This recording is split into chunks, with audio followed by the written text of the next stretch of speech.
বিসমিল্লাহির রহমানির রহিম। আসসালামু আলাইকুম। আজকে আমি লাউ রান্না করব, সাথে দিব মাসকলাইয়ের বড়ি। প্রথমে আমি মাসকলাইয়ের বড়িগুলো তাওয়ায় সামান্য 2-1 ফোঁটা তেল দিয়ে তেলে নিচ্ছি। মাসকলাইয়ের বড়ি ভেজে সাইডে রেখে দিয়েছি। এখন দিয়ে দিচ্ছি লাউ, দিচ্ছি সামান্য মরিচের গুঁড়া, দিয়ে দিচ্ছি সামান্য হলুদের গুঁড়া, স্বাদ মতো লবণ আর কাঁচামরিচ, দিয়ে দিচ্ছি পানি। লাউ ঢাকনা দিয়ে ঢেকে সিদ্ধ করে নিলাম। 75% সিদ্ধ হয়ে গিয়েছে। এ পর্যায়ে দিয়ে দিব মাসকলাইয়ের বড়ি। বড়িগুলো আগে তেলে সাইডে রেখে দিয়েছিলাম, এখন দিয়ে দিলাম।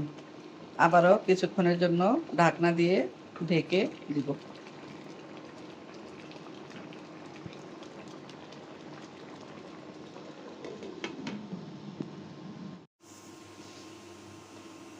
লাউ নামিয়ে সাইডে রেখে দিয়েছি।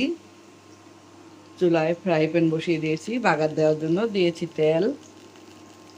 তেল গরম হয়ে গিয়েছে, দিয়ে দিচ্ছি পেঁয়াজ,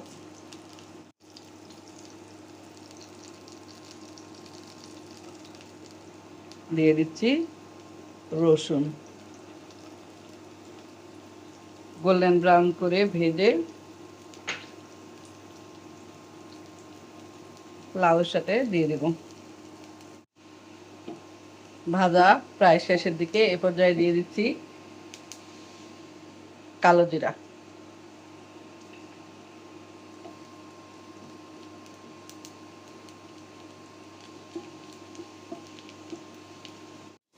কালো জিরা, পেঁয়াজ, রসুন ভাজা হয়ে গিয়েছে, দিয়ে দিচ্ছি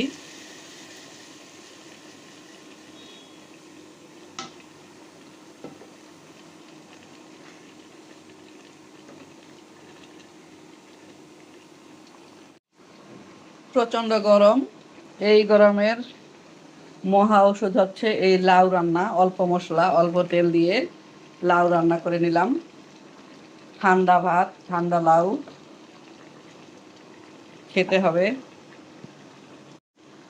শরীর ভালো থাকবে, মন ভালো থাকবে।